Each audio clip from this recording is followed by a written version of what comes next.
Allah mungkin belum memberi apa yang kita inginkan, tapi pasti Allah memberi apa yang kita butuhkan. Pasti Allah memberi apa yang kita butuhkan. Kenapa Allah belum memberi apa yang kita inginkan, Ustaz? Mungkin yang kita inginkan itu ada kerusakan kalau kita memperoleh. Anak saya suka coklat, tapi apakah saya memberi coklat anak saya setiap hari? No. Saya berikan coklat kepada anak saya dan manisan 2 pekan sekali. Bisa nggak saya memberikan manisan setiap hari? Mungkin 50 manisan saya belikan, 1 bungkus saya belikan. Tiap hari mereka makan manisan. Bisa saya. Tapi kenapa saya tidak memberikan apa yang diinginkan anak saya? Karena saya tahu yang diinginkan anak saya itu bisa merusak dia dan bisa berakibat parah. Bismillahirrahmanirrahim. Assalamualaikum warahmatullahi wabarakatuh. Innal hamdalillah wassalatu wassalamu ala Rasulillah wa ala alihi wa sahbihi wa man tabi'ahum bi ihsan ila yaumil qiyamah. Kepada seluruh yang hadir pada kesempatan siang kali ini, yang semoga Allah senantiasa memberikan keberkahan pada setiap perjalanan hidup kita, karena sesungguhnya tidak ada perkara yang paling besar kecuali adalah keberkahan. Orang-orang materialisme menetapkan bahwasanya obsesi paling tinggi itu adalah keterkenalan, kemewahan, dan kekayaan. Bagi orang yang beriman, bukan itu yang menjadi obsesi tertinggi pada kehidupan kita. Tetapi obsesi tertinggi pada kehidupan kita itu adalah mendapatkan berkah. Apapun yang telah diberkahi oleh Allah tidak akan mampu dikalahkan oleh apapun. Tidak akan mampu dikalahkan oleh kekayaan dan tidak akan mampu diungguli oleh ketenaran. Apapun yang sudah diberkahi oleh Allah, memberikan kenikmatan, memberikan ketenangan, memberikan kelapangan, dan memberikan kebaikan di dalam kehidupan kita. Kekayaan belum tentu mendatangkan kebaikan, keterkenalan belum tentu mendatangkan ketenangan, tapi berkah itu pasti memberikan hati yang tenang, memberikan kelapangan, dan memberikan kebahagiaan di dalam kehidupan kita. Tidak ada permintaan yang paling terbaik pada kehidupan kita kecuali berkah pada kehidupan di dunia. Karena berkah itulah yang merupakan puncak tertinggi dalam kebaikan yang Allah berikan kepada seorang manusia. Tidak setiap orang kaya mendapatkan berkah. Bukankah Qarun itu tidak berkah hartanya, sehingga sampai ratusan tahun walaupun dia sudah mati, tidak ada satupun yang mengenal Qarun dengan memori yang baik. Makanya tidak ada orang tua yang menamakan anaknya itu Qarun, karena mereka khawatir nanti anaknya kayak Qarun. Walaupun kisahnya itu ada di Mesir dan sudah ribuan tahun, tapi kejelekannya itu tetap masih terasa sampai hari ini. Berbeda dengan Nabi Sulaiman. Nabi Sulaiman itu merupakan orang yang mendapatkan kekayaan tetapi mendapatkan keberkahan, karena kekayaan itu ada di bawah keberkahan dari kerajaan Nabi Sulaiman.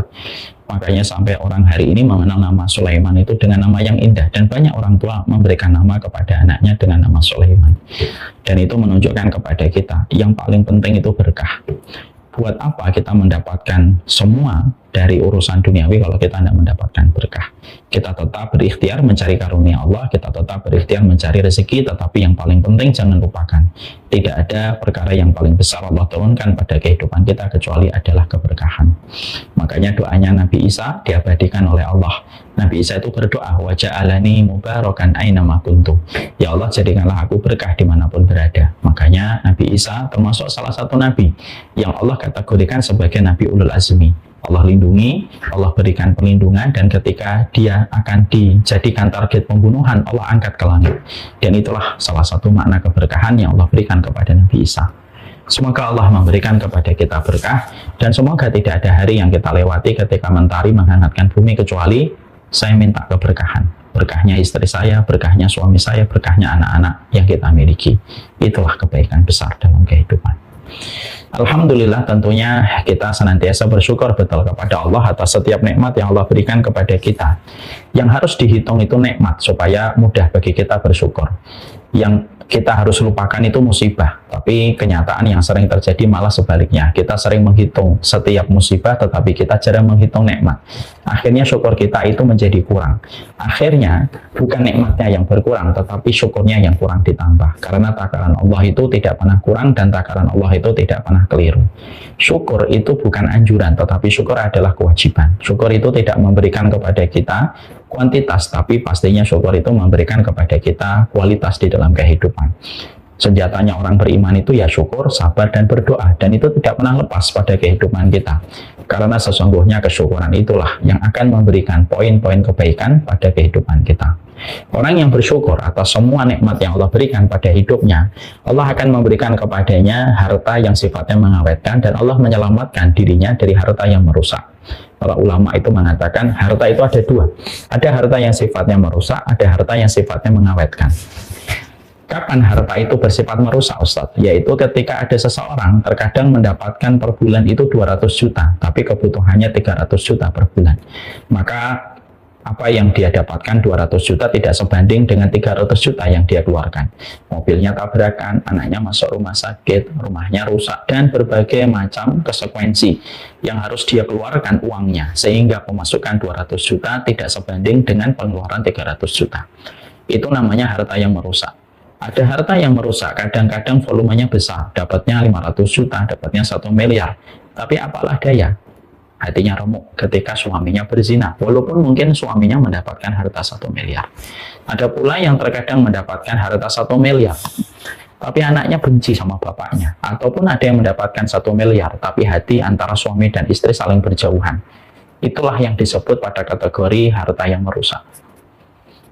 Kadang-kadang kita fokus kepada volumenya dan kepada nilainya, tapi kita lupa bahwasanya yang paling kita khawatirkan itu adalah bukan sedikitnya, tapi ketika harta itu merusak. Ada harta yang kedua. Harta yang kedua itu sifatnya mengawetkan. Harta yang bersifat mengawetkan itu adalah ketika yang kita dapatkan mungkin 15 juta per bulan, tetapi dijadikan kebutuhan kita cuma 10 juta. Akhirnya kita bisa saving 5 juta. Mungkin kita cuma mendapatkan 10 juta. Tetapi anak kita itu empati dan sangat sayang kepada kita.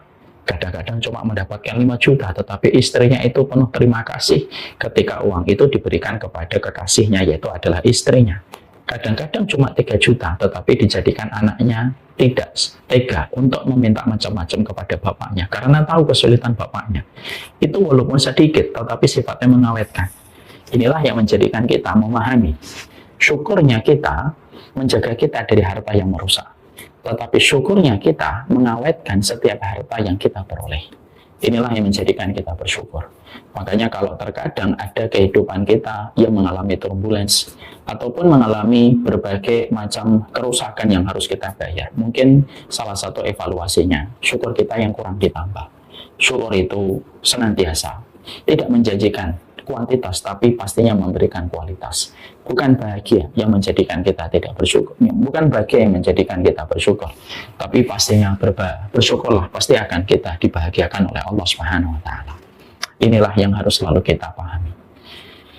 Seluruh sahabat-sahabat di taman ilmu yang semoga Allah rahmati dan Allah berkahi, kita tentunya harus memahami betul bahwasanya ada salah satu sifat anak-anak yang apabila kita memiliki sifat itu ketika sudah dewasa, maka kita bisa menjadi walinya Allah. Itu kata Imam Syatibi. Ya. Ada sifat pada kehidupan anak, kalau sifat itu masih kita bawa sampai kita dewasa, sampai kita menikah, sampai kita punya anak, maka sebenarnya siapapun yang membawa sifat itu dari anak-anak dan bertahan sampai dia dewasa, maka sebenarnya orang dewasa itu telah berubah menjadi seorang wali.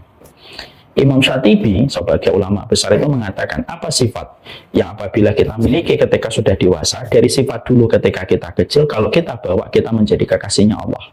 Itu ada beberapa sifat. Yang pertama, sifat anak kecil itu kalau mereka bertengkar, mereka itu begitu mudah memaafkan. Itulah sifatnya anak kecil.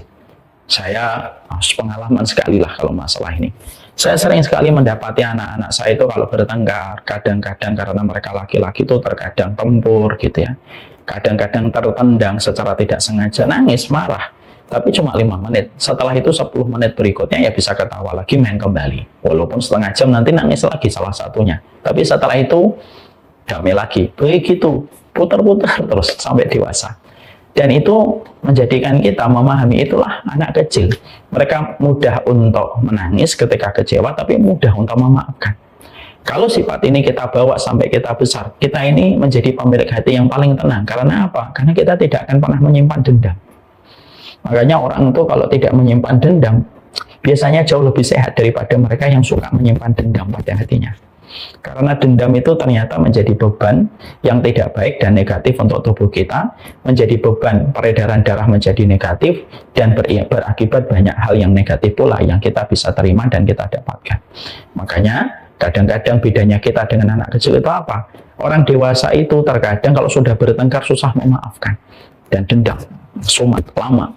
Dan itu berbeda dengan anak kecil. Anak kecil itu simpel. Kalau mereka bertengkar, maka sesungguhnya ketika mereka bertengkar, mereka mudah untuk berdamai kembali. Dan ternyata walaupun itu sifat anak-anak, belum tentu yang dewasa masih bisa memiliki sifat itu ketika dia sudah bertambah umurnya. Kita ini jadi manusia kadang-kadang sukanya menuntut sempurna semuanya. Sehingga terkadang ketika ada yang melukai kita, kita begitu marah, emosi, dan kita menguburnya dengan dendam yang begitu panjang. Ini yang pertama. Imam Syatibi lalu melanjutkan yang kedua.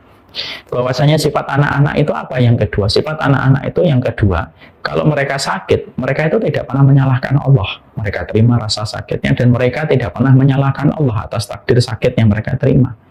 Anak kita tiba-tiba demam, ya sudah dia diam aja. Mungkin dia nangis gitu. Tapi dia tidak pernah menyalahkan Allah. Dia terima rasa sakitnya, dia terima penyakit yang dia derita, dia terima konsekuensinya ketika tidak bisa main. Kalaupun tantrum, ya tantrum karena perasaan tidak nyaman yang dia terima. Tapi walaupun semacam itu, tetapi dia tidak pernah menyalahkan Allah. Maka ini merupakan satu hal yang ternyata ketika kita dewasa belum tentu kita bisa melakukannya. Kita ini kalau terkadang mendapatkan musibah-musibah jelek, kadang-kadang kita begitu cepat untuk mengatakan Allah itu begini dan begitu. Kita katakan Allah jahat, Allah tidak adil, Allah kok begitu sama saya. Lalu kita gampang menyalahkan Allah. Kalau Allah sudah kita salahkan, terus siapa yang kita benarkan kalau Allah saja sudah salah menurut kita? Anak-anak itu tidak pernah menyalahkan Allah. Ibu sebagai seorang dokter, kita tentunya pasti sering berhadapan dengan anak-anak. Anak-anak itu kalau sakit pasti diam, mungkin tantrum, mungkin rewel, tapi dia tidak pernah menyalahkan Allah. Dan itu merupakan salah satu keistimewaan anak kecil, kata Imam Syatibi. Yang mana ketika kita nanti sudah besar, ketika kita sakit, lalu kita ridho dengan keputusan takdir yang Allah berikan kepada kita, maka sakitnya kita bisa jadi menjadi anugerah dalam kehidupan kelak di akhirat. Karena musibah sakit, selama dengan ridho, musibah itu berubah menjadi anugerah pada kehidupan di akhirat. Makanya di akhirat ada orang-orang yang berkategori sebagai ahlul musibah. Siapa itu ahlul musibah? Orang yang mereka hidupnya didera dengan banyak ujian-ujian sakit. Dia ridho, nanti di akhiratnya mendapatkan 3 pengganti. 1, diberikan kepadanya afiah, yaitu Allah memberikan kekuatan karena mengganti kelemahan yang dulu dia rasakan ketika sakit. Khairan, Allah memberikan kepadanya khairan, kebaikan, dan artinya adalah surga. Dan yang ketiga, Allah memberikan kepadanya itu manzilah, kedudukan yang tinggi sekali di akhirat. Dan itu disebabkan karena musibah penyakit yang dia terima selama dia menjadi orang yang ridho. Dia menjadi orang yang ridho di dalam kehidupannya. Itulah yang kita pelajari dari anak-anak. Anak-anak itu gampang ridho. Makanya anak-anak itu tidak pernah stres karena dia tidak pernah menyalahkan siapapun atas apapun yang mereka temukan pada kehidupan mereka. Sehingga anak itu gampang bahagia karena salah satunya mereka gampang ridho kepada setiap peristiwa yang mereka temukan. Itu yang kedua. Yang menjadikan anak itu mereka begitu istimewa. Dan sifat ini kalau kita bawa sampai kita dewasa, kita akan berubah menjadi seorang wali. Wali itu kekasihnya Allah. Jadi wali itu nggak hanya 9. Ya, wali itu siapapun yang menjadi kekasihnya Allah, maka dia menjadi wali. Yang ketiga, salah satu di antara perkara yang menjadi keistimewaan anak kecil, yaitu anak kecil itu tidak pernah mereka itu ragu terhadap setiap konsep rezeki yang telah diatur oleh Allah. Sehingga anak-anak itu tidaklah mereka membuka mata kecuali mereka senang, dan tidaklah mereka menutup mata ketika istirahat kecuali senang. Kecuali anak-anak ya, yang sudah kita rusak fitrahnya ketika kita berikan gadget. Nah ini sudah kita sendiri orang tuanya yang merusak fitrahnya kalau sudah kayak gini. Tapi anak-anak itu yang masih terjaga fitrahnya itu, anak-anak itu ketika terjaga fitrahnya, itu mereka itu gampang bahagia. Karena apa? Karena mereka tidak pernah khawatir bahwasanya Allah itu pasti memberikan rezeki melalui orang tuanya. Sehingga ketika pagi hari dia yakin hari itu dia bisa makan, ketika dia melewati sore hari dia tidak pernah kekurangan keyakinan nanti malam bisa makan, dan tidak ada yang dipikirkan kecuali adalah mainan yang ada di hadapannya. Dan akhirnya Seorang anak itu mudah bahagia, sehingga anak itu tidak pernah mengkhawatirkan sesuatu ketika mereka sudah memahami bahwasanya semuanya itu telah diatur oleh Allah dan akan didapatkan melalui orang tuanya, sehingga dia itu menjalani hidup itu ya tenang. Makanya tidak kita jumpai anak itu depresi, anak itu frustasi. Itu bukan karena harta. Biasanya anak itu depresi karena mungkin anak itu pernah melihat pertengkaran orang tuanya. Anak itu depresi ya karena mungkin dibentak-bentak sama bapak ibunya. Tapi anak-anak itu depresi karena memikirkan dunia itu tidak pernah ada. Anak-anak itu enjoy sekali dalam kehidupan mereka ketika berurusan dengan kehidupan masalah rezeki. Dia tidak pernah khawatir. Dan dia menjalani hidupnya itu ringan sekali. Karena dia tidak ikut memikirkan apa yang sudah karena dia tidak memikirkan apa yang sudah dijamin dan sudah digaransi oleh Allah. Nah, sikap ini yang terkadang ketika kita dewasa itu menjadikan kita itu tidak yakin. Banyak orang ketika masa kecil dia dalam kondisi yakin, tapi ketika bertambah kedewasaannya ternyata malah hilang keyakinan itu, menjadi ragu, menjadi kepikiran, dan akhirnya terimbas dengan depresi, dengan berbagai macam pressure yang dirasakan. Karena apa? Karena terlalu memikirkan duniawi, melampaui batas, dan akhirnya dia tidak bisa menjadi wali. Sebagaimana ketika anak-anak mereka itu merasa tenang pada kehidupan mereka, ketika ketenangan itu menjadikan mereka tidak pernah memikirkan dunia. 3 sifat ini yang dikatakan oleh Imam Syatibi ini merupakan perkara yang menjadikan kita bisa merenung bahwasanya salah satu di antara cirinya walinya Allah itu adalah ya kita dapatkan pada apa yang kita lihat dari anak kecil. Kalau kita pengen menjadi kekasihnya Allah itu sebenarnya simpel. Dia lihat aja sifat-sifat itu yang melekat pada anak kita. Bahwasanya kalau kita menjadi orang yang mudah memaafkan, kita menjadi orang yang tidak pernah menyalahkan takdir, dan kita menjadi orang yang tidak pernah khawatir terhadap konsep rezeki yang telah diatur oleh Allah, ya sebenarnya kita wali kekasihnya Allah di balik ibadah yang wajib dan di samping ibadah-ibadah sunnah yang kita lakukan. Sehingga ketika kita gagal untuk menghadirkan 3 perkara ini, kata Imam Syatibi, maka sesungguhnya kita itu akan menjadi orang yang berantakan hidupnya. Karena lawan dari walinya Allah itu ya sebenarnya walinya setan. Walinya setan itu apa? Mudah dendam, sering menyalahkan takdir, dan terutama dia itu selalu kepikiran dan khawatir terhadap konsep rezeki yang telah diatur oleh Allah. Maka kalau ini walinya Allah, berarti kalau ada orang tidak memiliki sifat ini pada kehidupan mereka, ya maaf kalau saya agak kasar, mohon maaf sekali. Berarti kita kalau boleh mengatakan kalau ini walinya Allah, berarti kalau tidak bisa melakukan tiga perkara ini, ya kita sudah menjadi bagian dari wali-walinya syaitan di dalam kehidupan. Nah, inilah yang menjadikan kita akhirnya paham sekali bahwasanya salah satu di antara komitmen kuat kita karena kita ingin menjadi walinya Allah, karena orang yang menjadi walinya Allah itu dikasihi oleh Allah. Kalau kita menjadi walinya Allah itu kita akan dibersamai oleh Allah, dan ketika kita menjadi walinya Allah itu Allah akan turunkan kepada kita malaikat-malaikat yang akan senantiasa memvalidasi dan menguatkan kita di dalam ketaatan. Sebagaimana dalam surat Fussilat ayat 40, innal ladzina qalu rabbunallah tsumma istaqamu tatanazzalu alaihimul malaikah alla takhafu wa la tahzanu wa abshiru bil jannati allati kuntum tu'adun. Makanya Allah menyampaikan pada surat Fussilat ayat 40, siapapun yang mengatakan Rabb kami adalah Allah, tsumma istaqamu, kemudian dia konsisten, dia istiqamah terhadap apa yang dia ikrarkan, maka Allah mencintainya, dan ketika Allah mencintainya, Allah turunkan para malaikat terus-menerus. Para malaikat itu tugasnya apa? Untuk menguatkan orang yang beriman. Ala takhafu, apa yang kamu takutkan dalam urusan duniawi itu apa? Wala tahzanu, dan apa yang kamu sedihkan dari perkara di masa mendatang. Khauf itu biasanya konteksnya untuk perkara masa lampau, kata Imam Ibnu Katsir. Hazan atau kesedihan itu biasanya karena rasa gelisah pada apa yang terjadi di masa mendatang. Dan ketika kita sudah menjadi walinya Allah dengan sifat-sifat yang kita ikhtiarkan, yang tadi kita pelajari dari perkataan Imam Syatibi, maka Allah itu akan menurunkan malaikat, dan malaikat itu akan memberikan motivasi untuk kita. Saya membayangkan ya Ibu dan Bapak semuanya, bisa dibayangkan nggak? Kalau kita saja sering melihat motivator terbaik dunia, dan kita mendengar quote-nya dan narasi yang dia sampaikan, itu terkadang kita itu terpengaruh. Dan kita langsung pengen berubah. Itu baru motivator dunia. Dan kita bisa membayangkan apakah tidak kalau yang Allah sampaikan di dalam surat Fussilat yang tadi kita baca, yang Allah turunkan itu bukan motivator dunia tapi langsung para malaikat yang ucapannya itu dan kehidupannya tidak pernah bermaksiat kepada Allah. Lah malaikat itu diturunkan untuk menguatkan motivasi bagi orang yang beriman. Ala takhafu wa la tahzanu.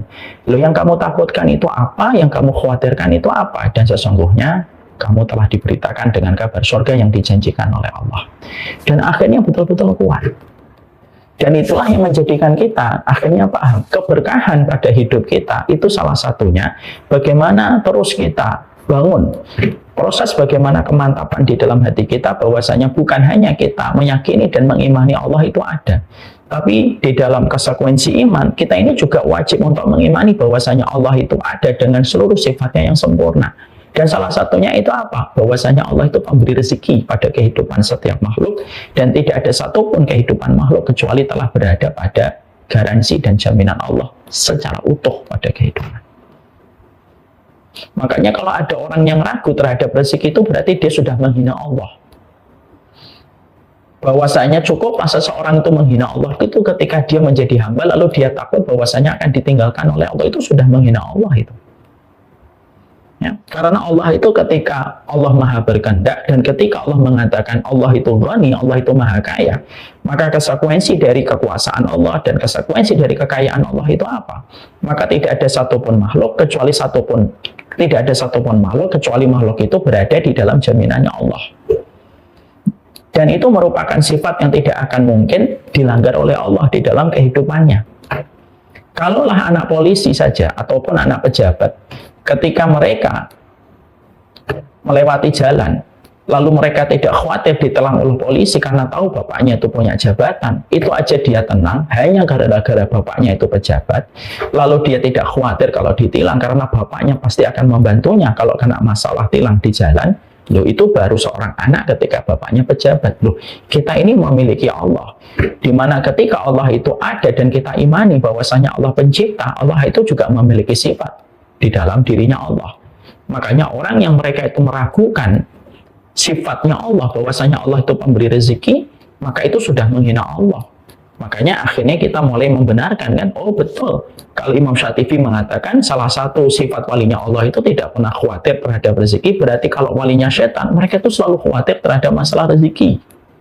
Seakan-akan bahwasanya Allah akan melewatkannya, seakan-akan Allah itu akan lupa keberadaan dirinya dan posisi hidupnya ketika dia nanti khawatir rezeki itu tidak akan datang kepadanya. Padahal tidaklah seseorang itu ditakdirkan pada kehidupan ini kecuali telah ditentukan bagaimana ketentuan takaran rezekinya. Makanya sampai Nabi Shallallahu Alaihi Wasallam itu mengatakan la yamutu ahadun hatta yastawfiya rizqahu. Tidak akan mati seseorang itu sampai Allah itu sempurnakan setiap rezeki yang Allah berikan kepada hidupnya. Jadi yang menghina Allah itu bukan hanya mereka yang menghina adzan, bukan hanya mereka yang menghina Nabi, membuat karikatur untuk membuli Nabi Muhammad. Itu menghina. Tapi termasuk yang menghina itu aku sama Allah bahwasanya Allah itu akan memberikan rezeki kepadamu. Itu sudah menghina berat Allah itu. Atas alasan apa dan atas pertimbangan apa? Bahwasanya kita ragu sama Allah, bahwasanya Allah telah menjamin setiap apapun yang Allah ciptakan dalam kehidupan kita. Makanya ada salah satu ulama besar namanya Makhul.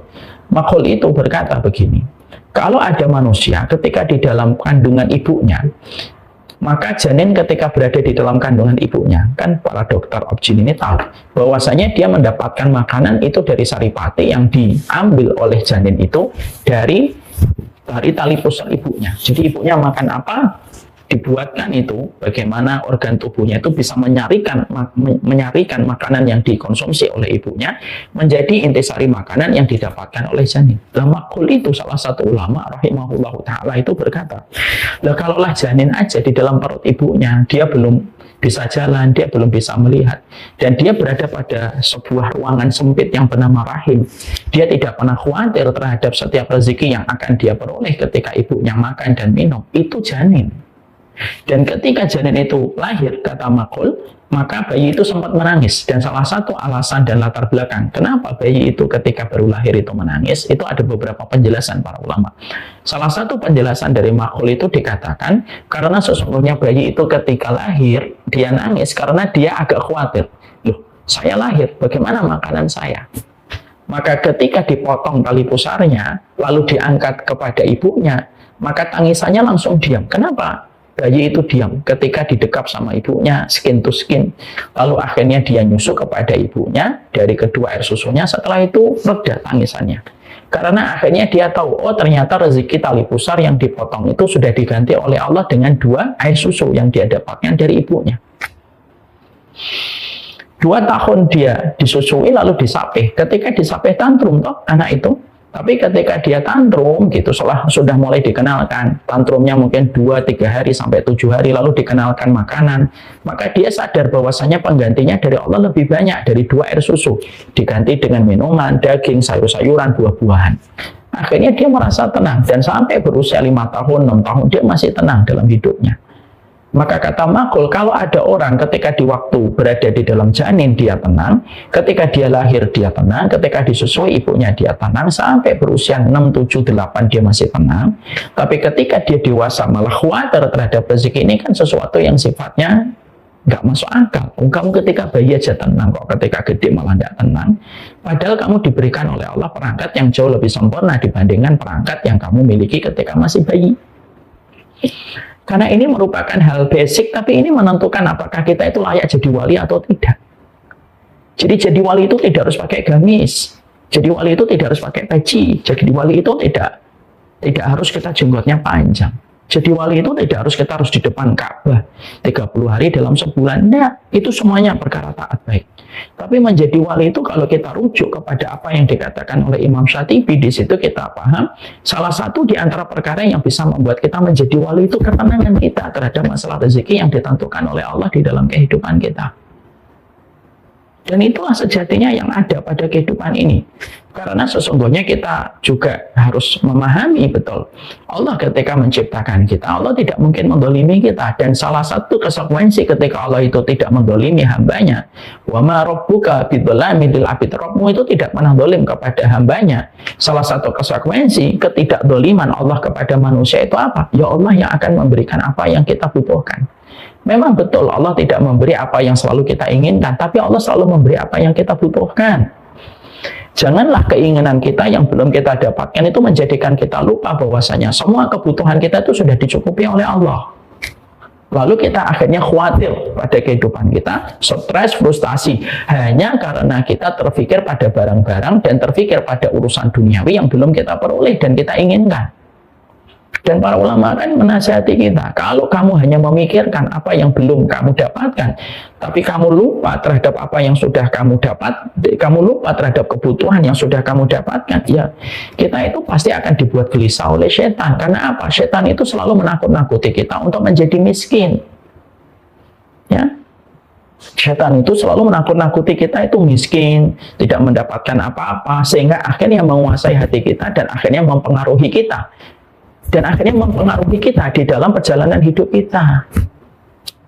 Apa akibatnya Ustaz? Kalau kita akhirnya tidak bisa menjadi walinya Allah, dan akhirnya salah satu konsekuensinya ketika hati kita selalu seudon terhadap rezeki, kita selalu berburuk sangka terhadap rezeki, maka akibatnya bisa parah pada kehidupan kita.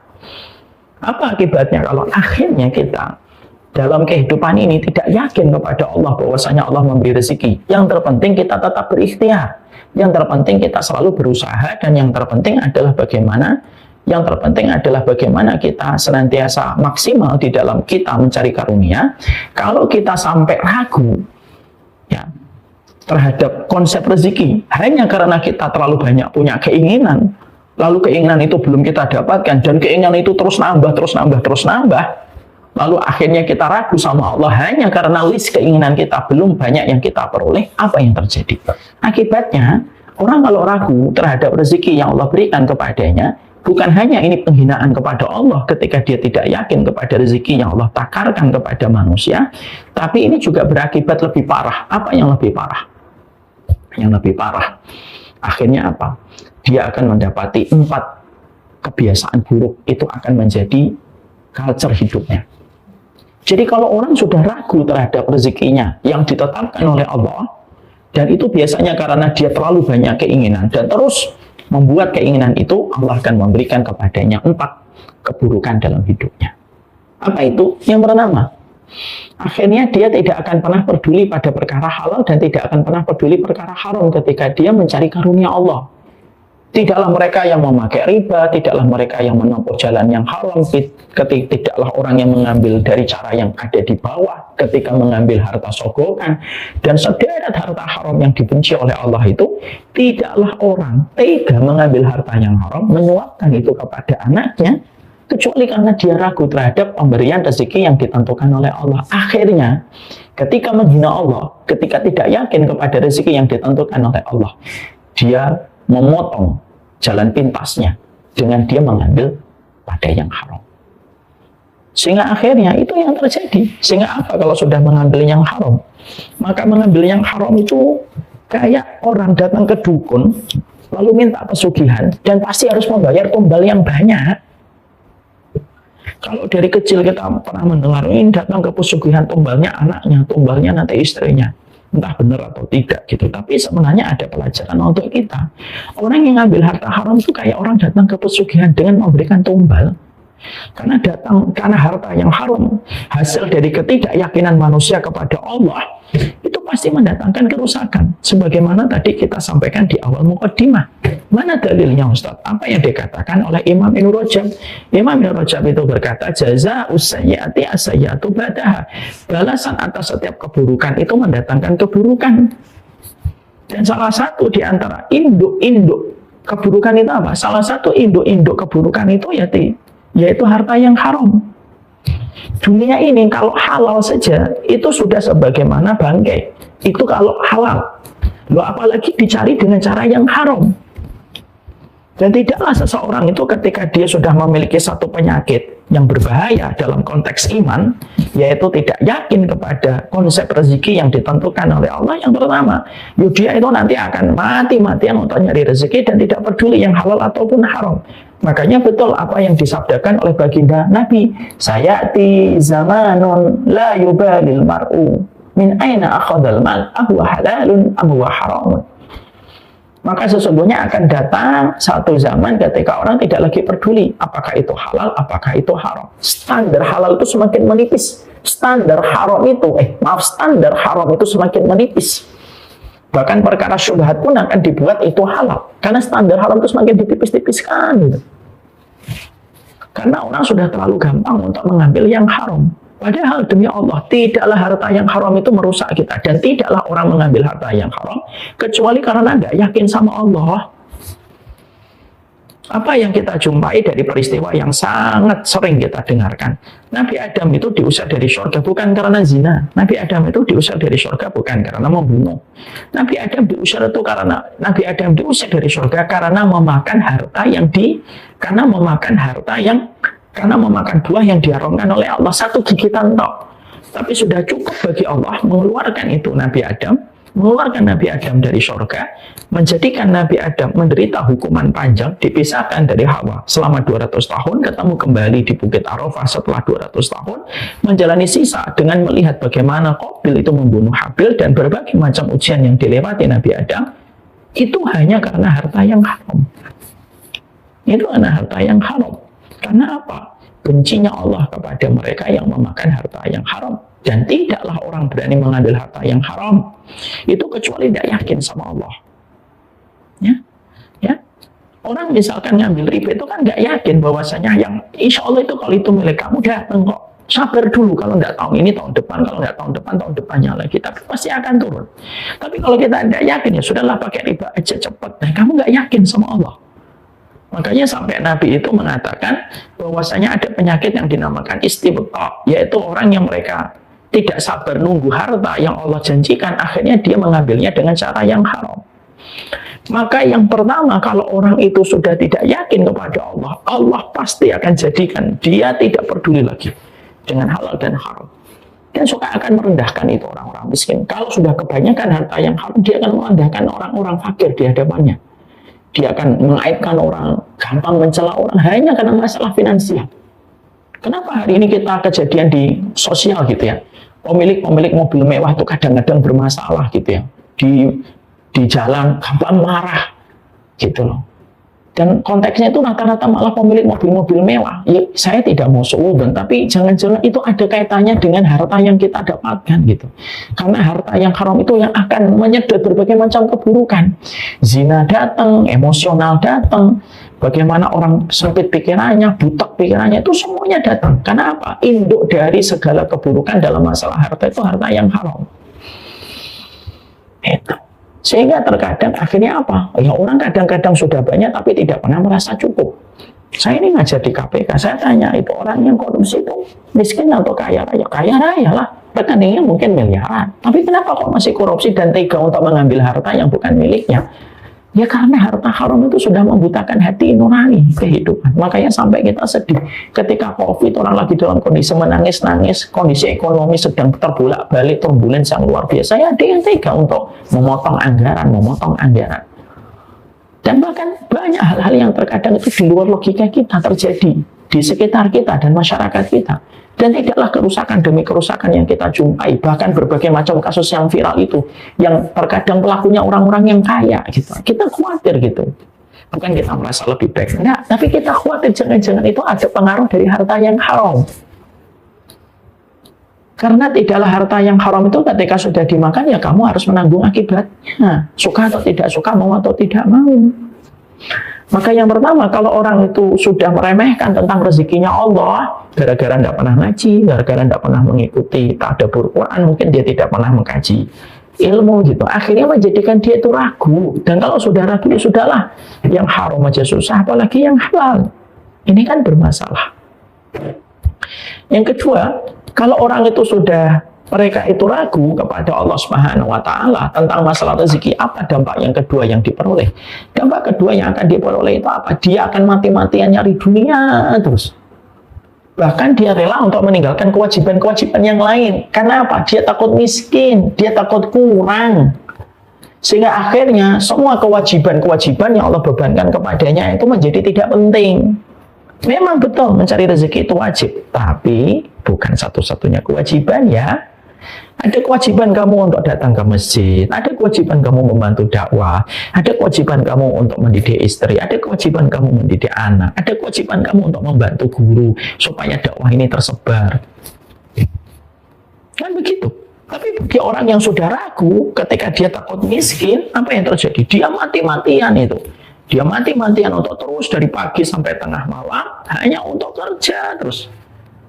Masjid tidak mencatat namanya sebagai orang yang hadir di masjid. Kan sedih. Ya. Anaknya tidak pernah mendapatkan kehadiran dirinya. Ya. Palestina tidak pernah mendapatkan perhatiannya. Bahkan kadang-kadang komen, ngapain sih ngurusin Palestina jauh-jauh? Saya masih punya duit. Ngapain saya mikirin orang yang jauh? Bagi dia membantu Palestina itu jadi membingungkan gitu. Bagi dia membicarakan tentang taklim dan kajian itu asing. Bagi dia membicarakan tentang bagaimana memakmurkan masjid itu menjadi materi yang dia betul-betul tidak paham dan tidak sama sekali familiar dengan itu. Kenapa? Karena kiblat hatinya, kiblat pikirannya sudah terus bagaimana saya terus mendapatkan terus. Orang kalau merasa lapar itu kan akan makan terus, toh. Siapa orang yang gagal diet? Orang yang gagal diet itu orang yang selalu merasa lapar. Kalau sudah lapar, dia merasa lapar, ya terus makan gitu. Dan akhirnya yang terkorbankan anak-anak. Akhirnya anaknya tidak pernah kelingking kakinya nempel dengan kelingking bapaknya. Bapaknya dari pagi sampai tengah malam kok. Anaknya tidak paham itu apa itu Palestina, nggak paham. Anaknya tidak pernah paham itu fitnah Dajjal itu siapa gitu, nggak paham. Anaknya tidak pernah kenal Imam Mahdi. Siapa Imam Mahdi itu? Spiderman saya kenal. Akhirnya apa? Akhirnya anaknya itu terus mendapatkan entertain. Karena ketidakhadiran seorang bapak ketika atas nama mencari harta. Memang betul mencari rezeki itu kewajiban. Iya, betul. Tapi kan bukan satu-satunya kewajiban kepada kita. Bukan satu-satunya kewajiban yang Allah bebankan kepada kita. Itu salah satu komponen di antara banyak kewajiban-kewajiban yang lain. Maka kalau orang itu sudah ragu terhadap konsep pembagian rezeki yang Allah atur pada kehidupan kita, itu apa? Kalau orang itu sudah ragu kepada konsep rezeki yang Allah berikan di dalam kehidupan kita, yang kedua, ya kita nanti akan terus gitu, semuanya dipakai untuk kerja. Senin sampai Kamis, Senin sampai Jumat kerja. Sabtu dan Ahad hobi doang. Senin sampai Jumat kerja lagi, taklim tidak pernah. Kajian enggak pernah. Kadang-kadang udah kayak gitu, taklim enggak pernah, dakwah enggak pernah ikut gitu. Sekalinya ada dakwah yang mungkin ada seorang dai, mungkin misalkan ada seorang ustadz gitu, mungkin dia kurang cocok, dia gampang sekali merendahkan. Dan gampang sekali komentari dakwah dengan sudut pandang mengkritik aja. Saya ini kadang-kadang maaf suka berkata begini, Bapak itu kalau mengkritik, nggak apa-apa sebenarnya, tapi sebenarnya sebelum kita mengkritik itu, sebenarnya kita juga patut bertanya, kontribusi apa yang sudah aku lakukan untuk dakwah? Karena semua orang itu hari ini kalau pintar, larinya ke kantor, perusahaan bilateral, perusahaan multinasional, tapi dakwah tidak mendapatkan perhatian gitu. Kamu memikirkan dakwah orang-orang itu aja. Kadang-kadang sedih kalau akhirnya dakwah tiba-tiba ada satu isu yang apa harus tiba-tiba dihantam gitu. Semua orang komen. Maka kembali ke tema. Maka yang kedua yang kita harus mengerti adalah sesungguhnya ketidaknyamanan diri kita. Ketidaknyamanan diri kita. Ketika kita itu lupa kepada janjinya Allah, maka yang akan menjadikan kita itu akhirnya apa? Kita akan membabi buta, terus nyari kewajiban. Terus mencari rezeki, tetapi kita lupa. Kita lupa sama sekali bagaimana kita bisa memberikan kewajiban-kewajiban kita yang baik. Itu yang kedua. Yang ketiga, kalau kita akhirnya ragu terhadap rezekinya Allah dan konsep pembagian rezekinya Allah, kita akan cenderung menghitung-hitung dan menumpuk-numpuk. Sehingga apa? Akhirnya dipikir terus itu hartanya. Dari harta 1 juta kapan bisa 5 juta? Dari 5 juta kapan 10 juta? Dari 500 juta kapan 1 miliar? Dari 1 miliar kapan menjadi 2 miliar? Dikirnya kepada rekening lebih banyak daripada dikirnya kepada pemberi isi saldo rekeningnya. Dikirnya kepada harta lebih banyak daripada dikirnya kepada pemberi harta. Sehingga tidaklah dia bangun tidur dan tidaklah dia tidur kecuali yang dipikir itu harta terus. Kenapa? Dia khawatir sama Allah. Jadi kalau orang sudah khawatir sama Allah itu nanti menghitung-hitung terus. Makanya di dalam surat Al-Humazah yang kita sama-sama sudah menghafalkannya, kita kan tahu surat Al-Humazah itu salah satu di antara 2 surat yang dimulai dengan kata wailun. Wailun itu celaka. Ada wailul lil mutaffifin, orang yang mengurangi harta. Ada yang kedua, wailul likulli humazatil lumazah. Orang yang mereka suka menghitung-hitung, orang yang suka menghitung-hitung. Ya, Allah menyampaikan wailul likulli humazatil lumazah, celaka orang yang mengumpat dan orang yang mengujat. Siapa itu? Alladzi jama'a malahu wa addadah. Dia ngumpulin harta, menghitung. Dia ngumpulin harta, menghitung. Dia mengumpulin harta, menghitung. Terus sebagaimana yang kita khawatirkan untuk bilang indalik, dikirnya kita kepada rekening itu lebih banyak daripada dikirnya kita kepada pemberi rekening. Orang itu kalau sudah khawatir kan gitu, ketika ada kewajiban zakat, nah dia akhir-akhirkan, minta dispensasi, nyari fatwa yang bisa meringankan dia. Akhirnya dia tumpuk, padahal menumpuk harta itu kalau kita paham hakikatnya, Masya Allah itu kayak numpuk gula di dalam tubuh kita, jadi glukosa. Makanya tubuh kita ini harus gerak. Kenapa harus gerak? Supaya mengeluarkan yaitu semua yang tidak diperlukan oleh tubuh kita. Kenapa harus gerak? Kenapa harus puasa? Harus dikeluarkan, harus ditahan gitu. Karena yang ditumpuk itu cenderung membawa kepada kita jelek. Maaf ya, kehidupan kita misalkan, saya baru membaca tentang konsep teori kehidupan minimalis gitu ya. Saya tuh baru tercengang gitu dengan kalimat. Ternyata benda-benda yang kita tumpuk itu menyedot tenaga kita, menyedot energi kita. Makanya biasanya kalau ada satu ruangan, kamar kita penuh dengan barang, lihatnya itu lelah. Ketika sudah disingkirkan sebagian barang itu, mata kita jadi ikut ringan. Walaupun konsep teori minimalis itu ditulis sama non-muslim, tapi ketika saya mendapatkan hikmahnya, oh memang betul. Makanya dalam Islam itu, kenapa kok dibuatkan jalan keluar dari harta? Ada wakaf, ada zakat, ada sedekah, ada infak, ada hibah, ada wasiat, kok banyak jalan keluarnya? Karena kalau ditumpuk-tumpuk itu akan memberikan kepada kita keburukan. Kayak badan terlalu banyak glukosa. Kalau badan terlalu banyak glukosa, tidak baik. Mungkin para dokter, ibu dan bapak pasti paham. Kalau tubuh kita ini terlalu banyak glukosa, ya penyakit tinggal menunggu waktu. Makanya induk semang dari semua penyakit itu kan diabetes kan. Maaf kalau saya salah, nanti tolong dikoreksi. Yang pernah saya dengar di salah satu jurnal atau salah satu podcast gitu, ya salah satu induk dari semua penyakit itu dimulai dari diabetes. Makanya ketika diabetes itu tidak bisa operasi, diabetes tidak bisa dilakukan tindakan kalau sudah terlalu tinggi dan bla bla bla. Sama, orang kalau sudah khawatir terhadap rezeki dan dia khawatir bahwasanya ketika dia memberi itu nanti akan mengurangi jatahnya karena sudah terlalu sering menghitung, ya, dikumpulkan, dihitung, alladzi jama'a malahu wa addada. Akhirnya dia berat untuk menginfakkan dan dia berat untuk memberikan kepada yang lain. Dan itu yang ketiga. Yang keempat, maka karena dia akhirnya terlalu stres, yang keempat, kalau orang sudah ragu kepada Allah, intinya apa? Larinya kepada entertain, hiburan terus yang diperlukan. Karena terlalu khawatir, makanya gelisah. Orang kalau khawatir itu kan gelisah kan?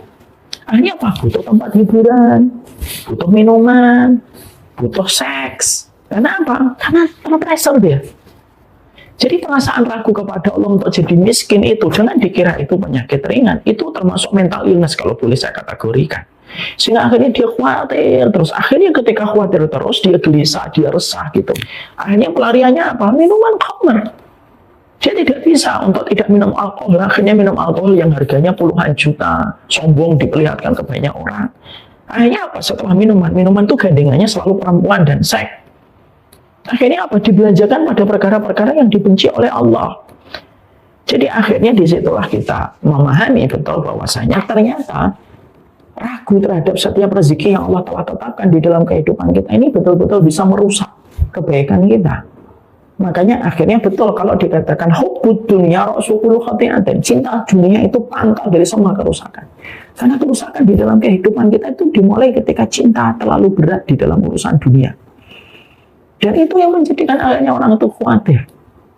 Ya, sampai akhirnya kita korbankan atas nama untuk mendapatkan kemapanan dunia. Maaf saya sampaikan, bukan berarti kita nggak boleh kaya. Loh, kaya itu ada keutamaannya. Nanti kalau kita dipertemukan kajian kembali, saya akan sampaikan keutamaan yang kaya. Orang yang menjadi kaya itu beda dengan orang yang khawatir terhadap rezekinya Allah. Orang kalau kaya dengan cara yang baik, tidak melupakan kewajiban, bagaimana dia tahu membelanjakan, dia menghindari berbagai macam hiburan yang haram, lalu mendapatkan kekayaan dengan cara yang diridhai oleh Allah, dapat keutamaan besar di sisi Allah. Nanti akan kita sampaikan di lain kesempatan. Tapi yang kita bicarakan di sini adalah orang yang mereka khawatir terhadap rezekinya Allah.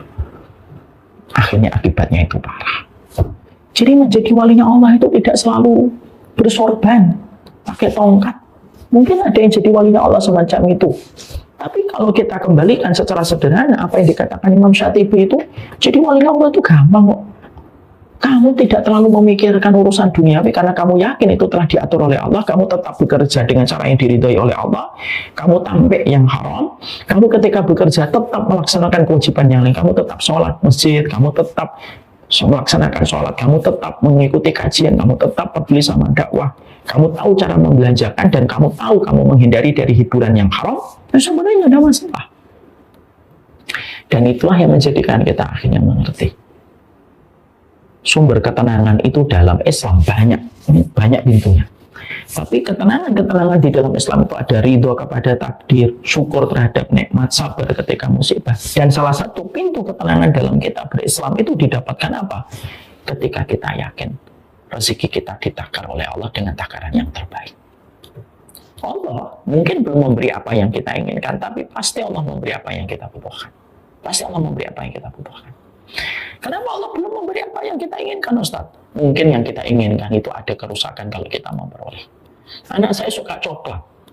Tapi apakah saya memberi coklat anak saya setiap hari? No. Saya berikan coklat kepada anak saya dan manisan 2 pekan sekali. Saya memberikan mainan sama anak saya 1 bulan sekali.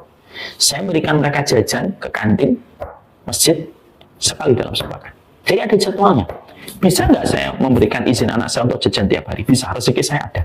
Bisa nggak saya memberikan manisan setiap hari? Mungkin 50 manisan saya belikan, 1 bungkus saya belikan. Tiap hari mereka makan manisan. Bisa saya. Tapi kenapa saya tidak memberikan apa yang diinginkan anak saya? Karena saya tahu yang diinginkan anak saya itu bisa merusak dia dan bisa berakibat parah. Bisa naudzubillah min dzalik cuci darah gara-gara dia, kita turutin keinginannya. Kalau Allah tuh nurutin keinginan kita, bisa jadi kita rusak berat-berat hidup kita. Tapi walaupun Allah tidak menuruti keinginan kita, karena keinginan kita itu ada yang tidak baik, Allah pasti mencukupi kebutuhan kita. Jadilah wali Allah. Wali Allah itu sederhana. Kalau bertengkar, mudah memaafkan. Walinya Allah itu sederhana. Kayak anak-anak kita.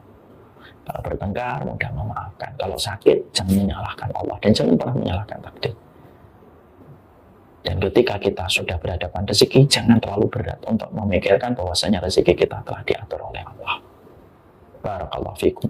Semoga kajian ini bisa menambah keberkahan ilmu kita. Penyakit yang berbahaya itu bukan hanya penyakit-penyakit fisik, penyakit dan itu merupakan bagian dari dosa. Penyakit ketika kamu ragu terhadap konsep pemberian takdir yang Allah tentukan pada kehidupan manusia.